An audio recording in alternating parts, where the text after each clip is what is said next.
From your interactions, what have you learned, at least in terms of what they suggest would frankly be the appropriate way forward?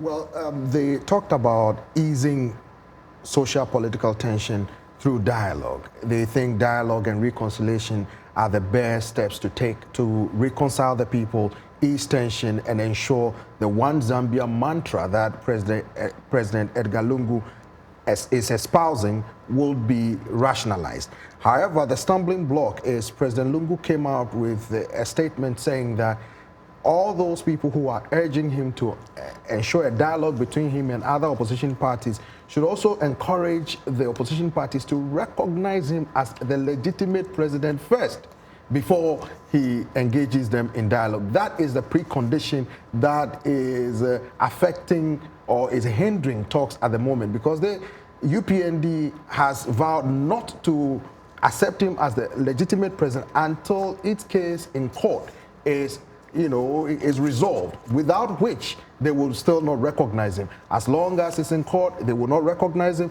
and that is the stumbling block right now, because both are staying at their corners, unwilling to give an inch to allow for dialogue to proceed.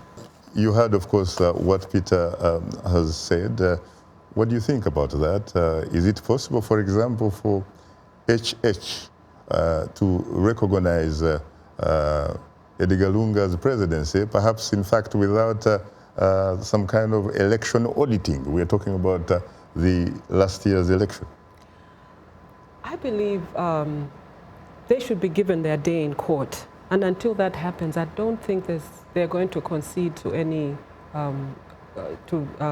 Edgar Lungu's winning of the presidency. But which courts are you talking about? Because you heard, of course, Dr. Sishuwa saying that public opinion somehow believes that the judiciary system of Zambia is not independent.